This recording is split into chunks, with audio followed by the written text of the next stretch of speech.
Well, you can see Ed will do anything to get extra time. Anything. And he knows that I love his singing. And also, I got a nickname for him. He's the wandering minstrel. That's why he goes everywhere, because he can sing. Thank you, Ed. Very impressive. No bias here. He was my medical student. Oops. Now, the second speaker for the affirmative, trying to argue and beat that challenge here, Stephen. We have Stephen Myers, and he's an interesting CV. I did ask him whether he's for real, and he said he's for real. And that is a real challenge to Ed Polonez, because you can also sing, but you also can be very funny. So Stephen, he presents... It's a very interesting case study. It's a case study. He's a GP registrar. He's 44 years old. He's got an eggshell blonde hair. I can't see the blondness. All I can see is the eggshell. He currently suffers from being a GP registrar. Wait till you finish your training. He has a history of... this is his case study. History of emergency medicine and anesthetics. He previously worked as a singer and comedian. Ed, he's going to get a run for your money, I'm afraid. And he's still deciding what he wants to be when he grows up. He's allergic to public servants and 80s music. And he's got an anaphylactic reaction to word cover. Well, that's why you go to emergency medicine and anesthetics. You don't have to do it, you rat. Provisional diagnosis, low-grade midlife crisis, awaiting admission. Thank you, Stephen.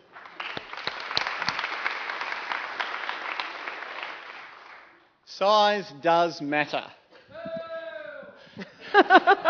Thousands of sperm and you are the winner. Size matters. If size didn't matter, we would only have one size speculum. Size matters. If size didn't matter, cosmetic surgeons would be out of business. I recently bought my wife a t-shirt which actually said, anyone who thinks size matters has never been in the room with a mosquito. But I think if mosquitoes were 6 foot tall, size would matter. Size matters. In fact, I had an example on the way here. As I was coming in tonight, my wife was coming with me and said, does this dress make me look fat? How do you answer that? No, the dress doesn't make you look fat. No, it's all the Mars bars you eat that make you look fat. The dress is fine. So I'm here by myself this evening. My learned colleague on the opposite bench has spent all this time telling us all the things that matter in general practice training.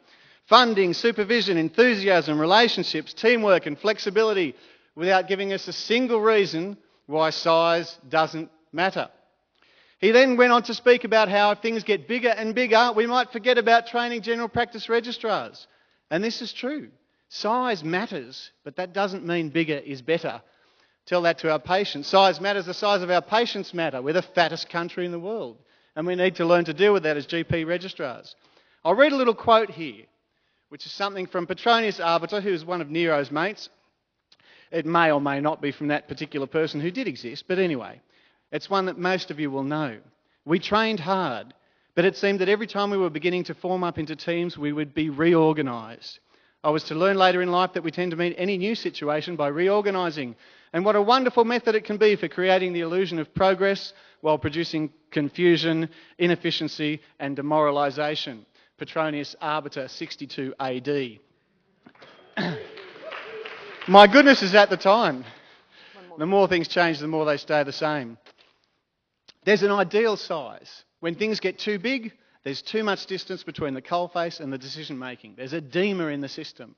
The Roman centurions knew that. That's why they cut the centurion, the number of men a centurion was responsible for, from 100 down to 80 something. And then they behaved themselves. That may have been after one decimation, but not that I'm recommending getting rid of 1 in 10 general practice registrars. It would work.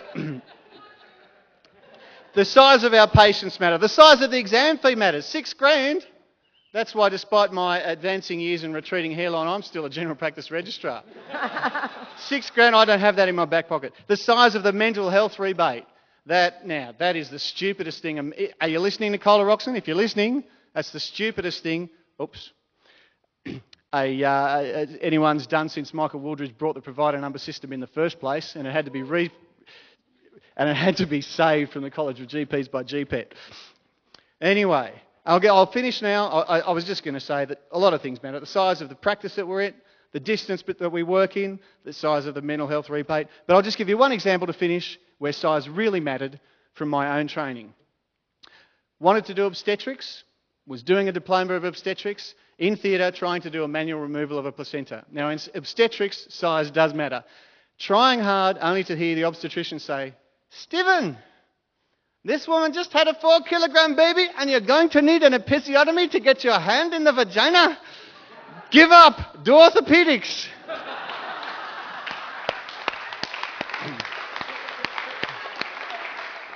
In general practice training, in small ways and in large ways, size does matter. Thank you. Thank you, Stephen. To the second speaker of the negative is Dr. Michael Wilson.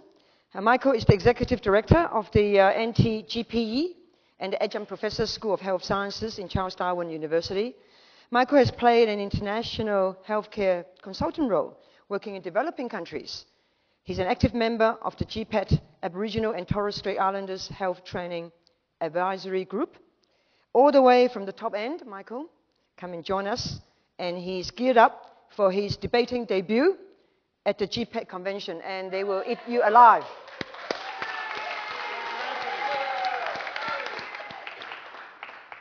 I don't know if it's correct to wear a hat in the House, but I will.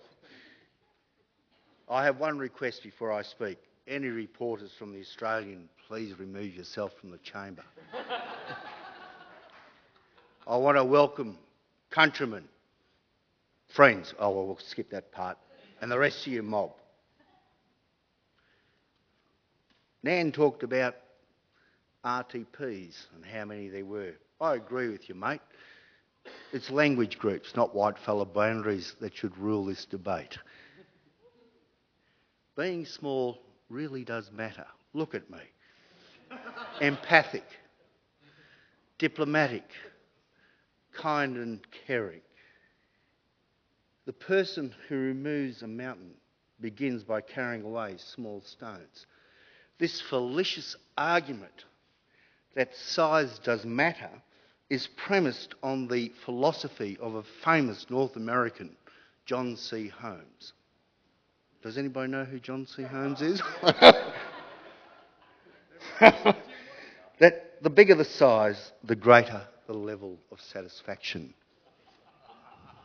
He died at 41, I believe. But what a 41 years. Small is the number of people who can see through their eyes and think in their minds. Does anybody know who quoted that? And it wasn't Julia Gillard or Kevin Rudd. Be faithful in small things, because it is these that our strength lies.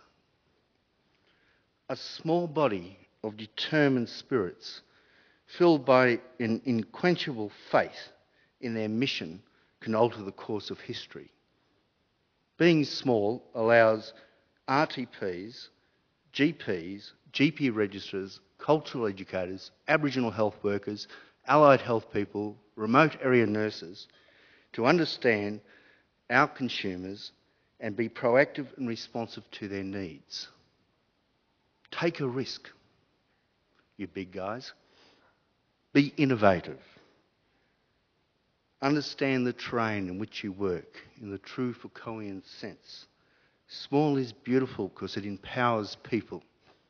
A small group of thoughtful people can change the world. Indeed, it's the only people that ever have.